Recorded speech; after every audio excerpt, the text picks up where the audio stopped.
light. I need to find my light.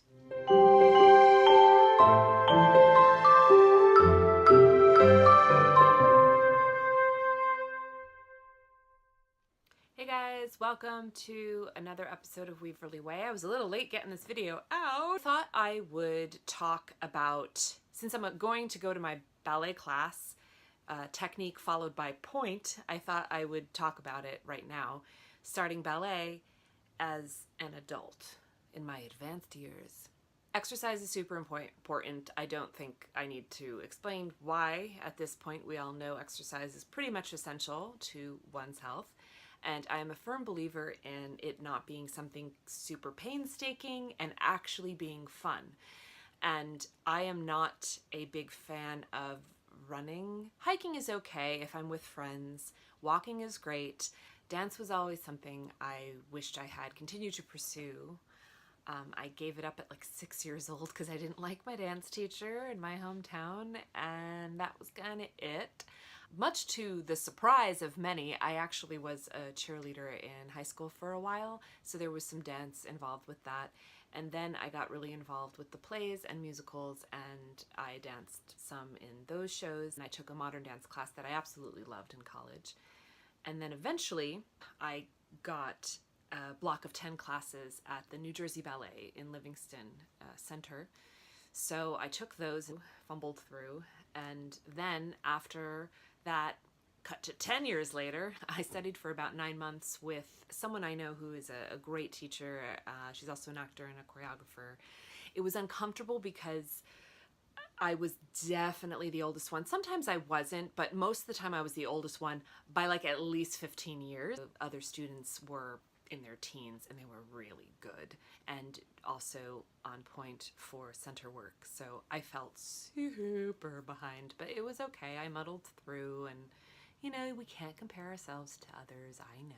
Then I was cast in a play and I got busy with other things, so I stopped doing ballet for a while. So about 2 years ago, I discovered Align Ballet. It is a program offered here in Los Angeles, and it caters to adult beginners. They have workshop 1, 2, and 3 that are each workshop 1, workshop 2, workshop 3 is each 6 weeks long for 1 hour each week, and it teaches you the fundamentals of ballet, and then you're ready for Align 4, which is pretty much beginner ballet elsewhere.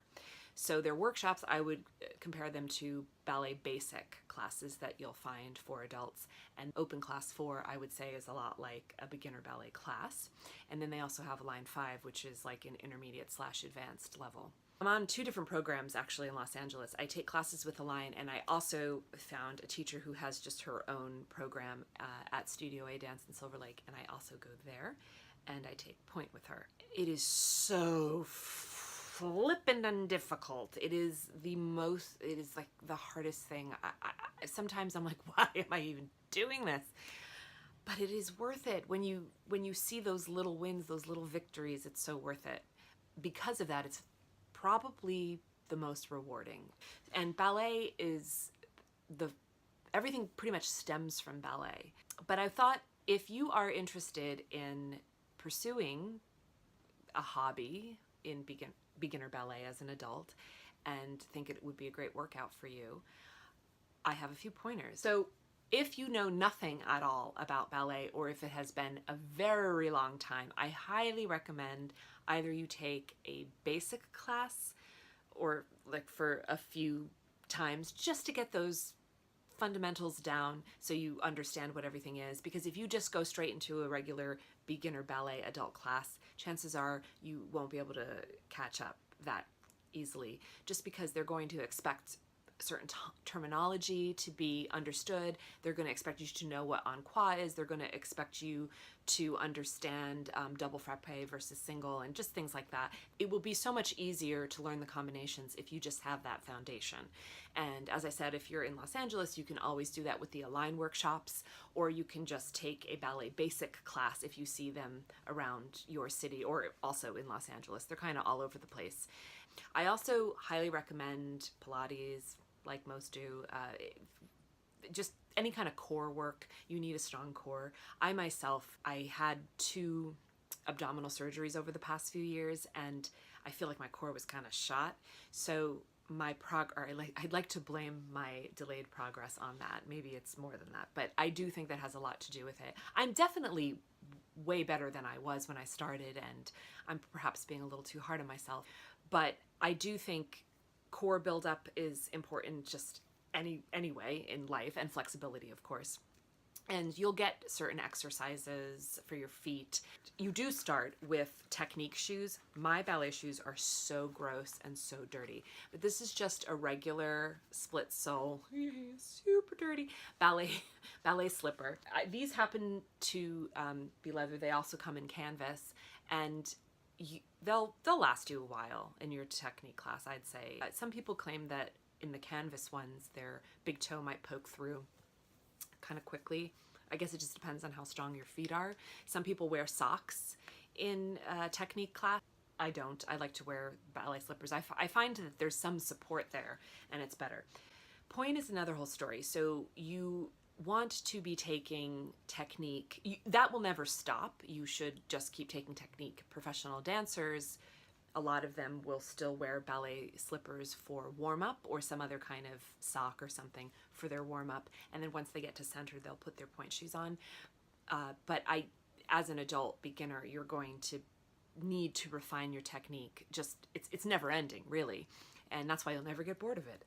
I had some serious trial and error with my pointe shoes. And the first pair that I got, because I really had no point of reference, I was sinking. They were too wide because I have bunions, and I was sinking into the box, and I kept padding them up, and it was ridiculous. I had to learn the hard way, I think. And then eventually I got Gaynor Minden's, which is a company that has that pre-arched technology. You can kind of see here. They're super dirty as well. I mean, there's no such thing as a comfortable pointe shoe. Don't ever expect that to, don't expect comfort and pointe shoes to be in the same sentence ever, except I do think Gaynor Minden's have a much more tolerable shoe than a lot of other brands. I've tried on Grishko's, and I do really like them. That may be a shoe I go to. I'm not quite sure yet, but I do really like Gaynor's. I use the yellow bag, I guess it's the medium shank.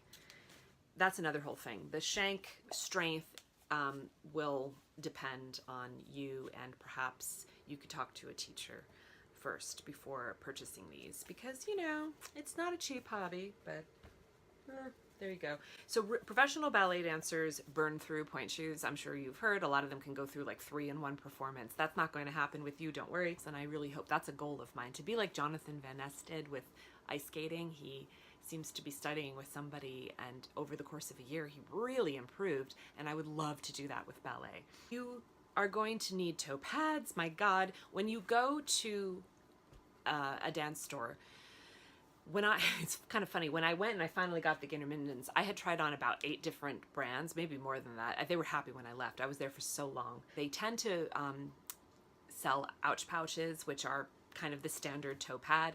I personally didn't like ouch pouches that much. The blue gel ones are very thick. I don't recommend these, though. They say you can't feel the floor, and who cares about that if you're an adult beginner, but I just think there's such a distance between your foot and the shoe with these things. I just don't recommend it. Not to mention, you're gonna need a much bigger shoe because you need so much extra space.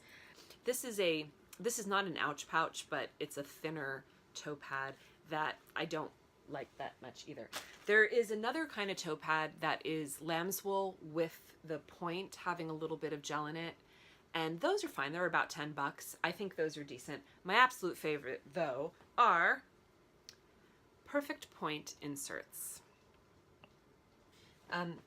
Perfect Point inserts, mine are kind of gnarly looking, like all of my ballet related things, huh?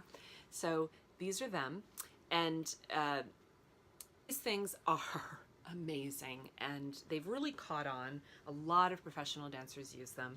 What they do is, it's a putty type thing, and there's step-by-step instructions. There's even a little video that you can watch or listen to, and when you're creating your own custom toe pads. But they take the negative space up in the shoe. So any pressure points you have on your toes, those will be thinnest where the putty is, like the thinnest part is where the pressure point is, and it just kind of fills in all the space around. They're fabulous. I don't know what I would do without them. And yes, I wear Gainer Mindens with perfect point inserts because I'm a princess and I need as much comfort as possible. But you know what? I'm old and I don't want to suffer for the sake of suffering. If I can avoid it, I'm going to. You're also going to need something called a TheraBand to do exercises with your feet. And your teacher, I can do maybe another video about that. There's plenty also online. TheraBand. When you're at the store trying on all the different pointe shoes, they'll tell you, you want your toes to be not like gnarly and scrunched in, but you also don't want to be able to wiggle them around too much because then they'd be too big. So you want them just so, and you'll know. You'll try on a few different pair. You might have to get a pair, go to class, go to a few classes maybe, and then discover that you don't really like those shoes and get a different set. That's possible too. It happens. That's what happened to me. I think it's so worth it doing adult beginner ballet. It requires all of your physical effort and your mental effort because you're learning all of these combinations, and while you're there, you're kind of just transported. You're just super focused. Technique classes are typically about an hour and a half, and point classes should only be about an hour, just because it would be hard for a beginner to be able to handle much more than that. And typically you would take a technique class right before point class, or at least I do. You want to warm up your feet, or you don't want to go to your point class having completely unwarmed up feet. It would be rather painful and just difficult to do. So I like to do the technique class first before point class. That's typically what the setup is. So, oh my God, you can see the dog. Ugh, Winston, were you in the shot like most of the time? Winston? Winston, were you in the shot most of the time?